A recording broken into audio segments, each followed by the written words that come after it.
മുഹമ്മദ് റിയാസിന്റെ വീട്ടിൽ റെയ്ഡിനെത്തിയ E D ഉദ്യോഗസ്ഥരെ തടഞ്ഞ CPIM നേതാക്കൾക്കെതിരെ കേസെടുത്തു. 57 പ്രതികളാണ് കേസിൽ ഉൾപ്പെട്ടിട്ടുള്ളത്.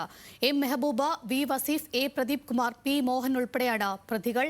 വിവരങ്ങളുമായി സരീഷ് PK ആണ് ചെയ്യുന്നത്. സരീഷ്, നമുക്കറിയാം ഇന്നലെ നമ്മൾ കണ്ടത് ഇ ഡി റെയ്ഡുമായി ബന്ധപ്പെട്ട വലിയൊരു രാഷ്ട്രീയ കോളിളക്കത്തിനാണ് കേരളം സാക്ഷ്യം വഹിച്ചത്.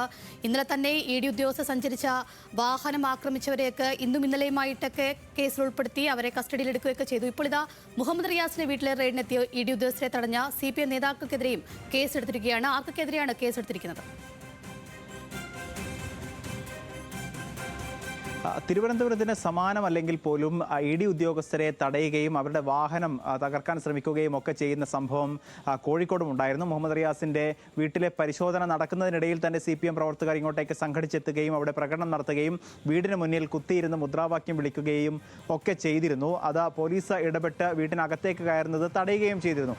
തൊട്ടു പിന്നാലെ പരിശോധന പൂർത്തിയാക്കി ഈ ഉദ്യോഗസ്ഥർ ഇ ഡി ഉദ്യോഗസ്ഥർ പുറത്തേക്ക് ഇറങ്ങിയ ഉടൻ തന്നെയാണ് ഇവർ CPM പ്രവർത്തകർ ഈ ഉദ്യോഗസ്ഥരെ തടയുന്നൊരു സാഹചര്യം ഉണ്ടായിരുന്നു. ഈ സംഭവത്തിലാണ് ഇപ്പോൾ 57 പേർക്കെതിരെ പോലീസ് കേസെടുത്തിരിക്കുന്നത്. അതിൽ CPIM ജില്ലാ സെക്രട്ടറി എം മെഹബൂബ്, DYFI സംസ്ഥാന പ്രസിഡന്റ് വി വസീഫ്, അതോടൊപ്പം തന്നെ മുൻ MLA എ പ്രദീപ് കുമാർ, അതോടൊപ്പം മുൻ CPMന്റെ മുൻ ജില്ലാ സെക്രട്ടറിയും അതോടൊപ്പം തന്നെ കേരള ബാങ്കിന്റെ ചെയർമാൻ കൂടിയായ പി മോഹനൻ ഉൾപ്പെടെ 57 പേർക്കെതിരെയാണ് നിലവിൽ കേസെടുത്തിരിക്കുന്നത്.